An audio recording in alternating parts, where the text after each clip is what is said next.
pichay. Nilagay na ng pichay. Sunod ng ating bulaklak ng kalabasa. Kunti lang at okay na yan. Yan guys, ayan ang ating lulutuin natin mga idol. Yan ang bulaklak ng kalabasa. Tapos lalagyan natin ng konting pichay. And then manok. Yan, so kamatis, sibuyas, magic sarap, and then chicken nor cubes. Yan. Yan ang ating menu for today. Araw ng Miyerkules. Yan ang ating ulam ngayon. Okay. So, lulutuin natin yan. Kasi sayang yung bulaklak ng kalabasa at titigas yan. So, kailangan natin lutuin. Binitas ko doon sa tinanim ko na basa. Yan. Masarap. Masustansya yan. Yan ang ating ulam ngayon. Yummy! Nilagay ko lang yung yung katawan ng pichay. Yun ako lang. Lumabas yung niya tubig ng pichay. Yung dahon, tapok lang yan. Yan din ito. Talbos. Yung bulaklak, kalabasa. Bulaklak lang muna yung kinuha ko. Hindi ko pa tinatalbosan yun. Pinapahaba ko pa. Yan. Hindi nalabas na yung mga natin. Pinangkot pa.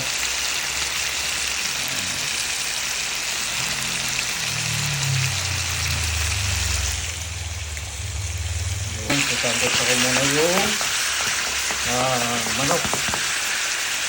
Sasangkot ako muna yung manok para lasang-lasa yung tanggal yung manok na isa.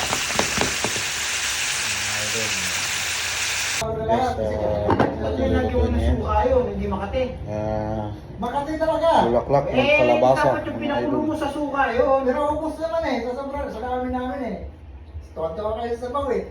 Kasi yung kaya yung iba, binibilad nila yun. Oo, para matanggal yung tagta. Wala nang tayo bibilad. Tagta kasi Makati sa'yo. Makati. Wala nang tayo bibilad kasi malian namin yun. Kaya kung hindi mo ibibilad yun, ilalagay natin sa pagkakuluin mo muna. Tapos tapon mo yung tinulang manok. Galing. With down yung daming alam sa pagluluto. Yung mapapasarap man lang. with Pagkatapos kami kumain pa rin, tumakbo kami sa puro ng kalamansi, sa sobrang kate. sarap na ito. Makati yun! Makati talaga. Halos mamula-mula yung bibig. Ubos pa rin oh. Ha? Pag gusto mong mag-direct ng ganun pre, tirahin mo sa suka. Sinabawan pa namin pa sa pako. Tapos yung kapoy namin papatay-patay pa. Na hindi siya naluto, hindi rin siya nahilaw. Kaya kumbaga dadala ko niyan sa sa Singapore dito kasi hindi pwede. Yung ba waalis ako bukas. Yung araw na to ibibilad ko. Nakalatag yan. Pero malinis na yun ha, hugasan ko na.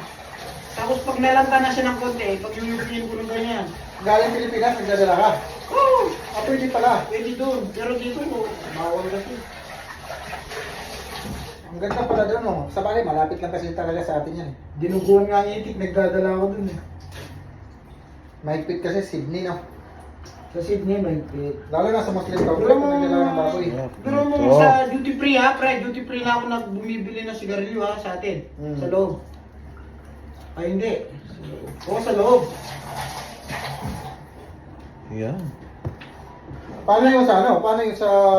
Tinanong ko, sabi ko, pwede ba yung carry ang isang pakete ako? Saan ka ba pupunta? Sa Auckland. Pwede, sabi niya. Kaso meron akong stopover na Sydney. Sa Sydney hindi ka pwede, sabi niya. Kasi doon sa atin, mura lang yung isang pakete doon. Tsaka wala naman yata diretso Auckland eh, galing... Wala. Ano eh, dadaan talaga sa Sydney.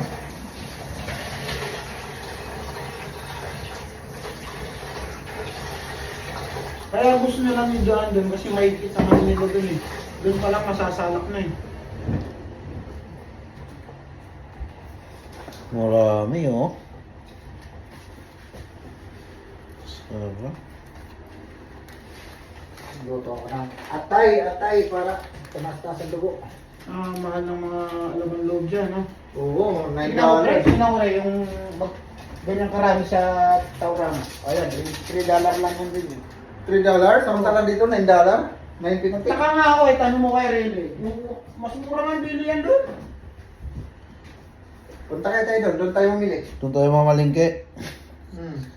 Kailan pre, bukas? Alam mo yung kambing na buto-buto? Hmm. $2.99, 1 kilo. Kaya pag bumibili kami $12, alam mo yung lalagyan natin ganun. Oo. Puno yun, magkakaldereta kami. $12. Dito iba eh. Dito $12 pupunuin mo yun, baka 40. 40. Wow, ang dami oh. Yan ang ating ano. Special. Yun. Yan yung special Sarap nito. Marami yan sa Bicol na rin. Yan.